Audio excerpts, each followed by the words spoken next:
কয়েকদিন আগে ঘুরতে গিয়েছিলাম ইটাচুনা রাজবাড়ি এবং একটা দিন বেশ রাজার হালে কাটিয়েছিলাম। হুগলিতে অবস্থিত এই ঐতিহাসিক রাজবাড়িটি নানা পুরনো ঘটনার সাক্ষী বহন করছে।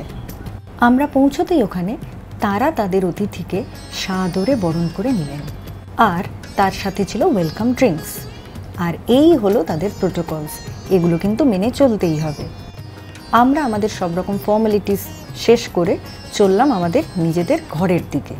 আমাদের ঘরের নামগুলো ছিল বড় বৌদি, ঠাকুমা, পিসেমশাই আর বড় মা। কী সুন্দর না নামগুলো, যেন একটা পুরনো দিনের ছোঁয়া বহন করছে। ঘরের পথে যেতে গেলে আমাদের পেরোতে হবে ইটাচুনা রাজবাড়ির বিশাল ঠাকুর দালান। 1766 সালের এই স্থাপত্য আজও স্বমহিমায় বিরাজমান। আর এরপরে এই সুন্দর ব্যালকনিটি পেরিয়ে আমরা পৌঁছে গেলাম আমাদের ঘরে। 3000 থেকে শুরু করে 10,000-এর মধ্যে বিভিন্ন রকমের ঘর রয়েছে। এছাড়া রাজবাড়ির পরিসীমার মধ্যে কিছু মাড হাউসও কিন্তু রয়েছে, যেগুলোর দাম অপেক্ষাকৃত কম। পুরো বুকিংটাই কিন্তু আপনাদের অনলাইনে করতে হবে।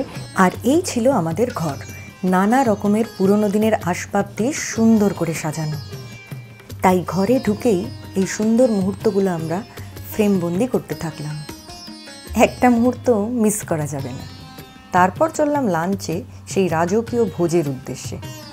ব্রেকফাস্ট আমরা বাড়ি থেকে করে এসেছিলাম, তাই সরাসরি লাঞ্চ। এই ছিল আমাদের লাঞ্চের মেনু। এর সাথে অ্যাড অন হিসাবে মাংস বা মাছ যে যেটা নিতে চায় সে সেইভাবে অর্ডার করেছিল। লাঞ্চের শেষে আবার চারপাশটা ঘুরে দেখা। আর এই যে এখানে মামা ভাগ্নের টেবিল টেনিস খেলা চলছে। এরপরে ঘড়ির কাঁটায় ঠিক দুপুর 3:30 বাজতেই আমাদের গাইড উপস্থিত। আমাদের গাইড লোকটি ছিল বেশ মজাদার। তিনি কিন্তু বেশ মজার ভঙ্গিতে আমাদের পুরো রাজবাড়ির ইতিহাস বৃত্তান্ত বোঝাচ্ছিলেন।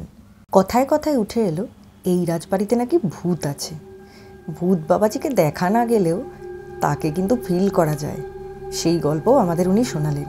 তো যাই হোক, গল্প শেষে ঠাকুর দালানের সন্ধ্যারতি, যেটা কিন্তু সত্যিই দেখার মতো।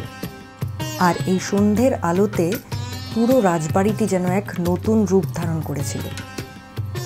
আর এরপরে আমরা চললাম চা ঘরের দিকে। এখানকার বিশেষত্ব হলো চা খেতে খেতে আপনি পাবেন মিষ্টি বাঁশির সুর।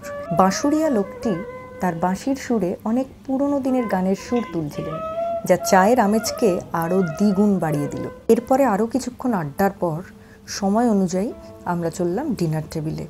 এই হলো আমাদের রাতের মেনু, চিকেন স্টিউ। আর তারপরে এক ঘুমে সকাল। এখানে ঠিক সকাল 6টার সময় ঘুম ভাঙবে আবারও বাঁশির সুরে সুরে, এবং সঙ্গে সঙ্গে চলে আসবে রুমে চায়ের সরঞ্জাম। রাজকীয় খাটে বসে চা বানানো আর চা খাওয়ার কিন্তু মজাই আলাদা।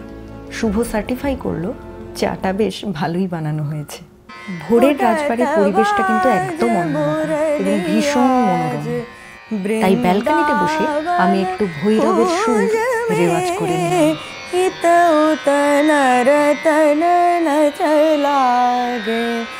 मयूर पूज में उठत बाज मुरली आज। আর এরপরে ছিল আমাদের কমপ্লিমেন্টারি ব্রেকফাস্ট। লুচি, বেগুন ভাজা, আলুর দম, মিষ্টি এবং সাথে ফল নিয়ে কিন্তু ব্যাপারটা পুরো জমে গেল। আমাদের এটা ছিল একদিনের ট্যুর, তাই ব্রেকফাস্ট শেষে আমরা নিজেদের বাড়ির উদ্দেশ্যে রওনা দিলাম। আর সাথে ফ্রেমবন্দি করলাম আরও কিছু সুন্দর মুহূর্ত। Thank you for watching. ভিডিওটা ভালো লাগলে আমার চ্যানেলটা অবশ্যই সাবস্ক্রাইব করে দেবেন, বং ট্রাভেলার্স, এবং আরও বন্ধুদের শেয়ার করে দেবেন। খুব তাড়াতাড়ি নিয়ে ফিরছি পরের ভিডিও। Till then, tata.